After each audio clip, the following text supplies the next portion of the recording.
سفر بارہا کیا ہے اور رب کی بارگاہ میں طواف کیا ہے، سجدے کیے ہیں، مقام ابراہیم کے نوافل ادا کیے ہیں، صفا مروہ کی سعی کی ہے۔ آپ حج کے موسم میں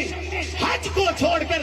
کربلا کا سفر اختیار کرتے ہیں۔ آپ حج کے لیے نہیں گئے، آپ حجر اسود کے بوسے کے لیے نہیں گئے، طواف بیت اللہ کے لیے نہیں گئے، صفا مروہ کی سعی کے لیے نہیں گئے، اور اس علاقے کو چھوڑ کر اور اپنا وطن چھوڑ کر، مدینہ طیبہ چھوڑ کر، مکہ مکرمہ چھوڑ کر آپ ہجرت کرتے ہوئے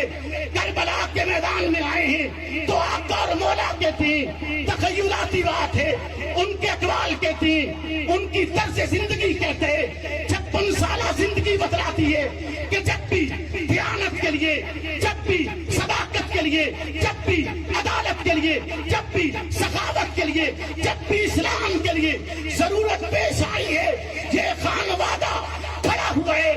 کہتا ہے، میدان میں نکلے ہے۔ حسین کہتے ہیں، میں کربلا میں اس لیے آیا ہوں، حق اور باطل کے درمیان تفریق کے لیے آیا ہوں، حیا اور بے حیائی کے درمیان فرق کے لیے آیا ہوں، اس لیے کربلا کے میدان پہ آیا ہوں کہ بے غیرتی اور غیرت کے درمیان فرق بتلایا جا سکے، حق اور باطل کے درمیان تمیز کے لیے۔ حسین کربلا کی وادی تک آئے، حسین بتلانا یہ چاہتے ہیں کہ میں اس خلافت کے لیے آیا جو خلافت آج علامتی ختم کر کے اس کی جگہ پر ملوکیت کا راج ہونے جا رہا تھا، اور حسین نکلا ہے، حسین نے بتلایا ہے کہ خلافت کا وہ نظام جو ابو بکر سے چلتا آ رہا ہے، خلافت کو وہ نظام جسے نیابت رسالت مآب کہا جاتا ہے، خلافت کا وہ نظام جسے امیر المومنین کے نام سے پکارا جاتا ہے، خلافت کا وہ نظام جسے رسالت مآب کے نطق معصوم نے بتلایا ہے، خلافت کا وہ نظام جو رب کی زمین پر رب کے نظام کو قائم کرنے کے لیے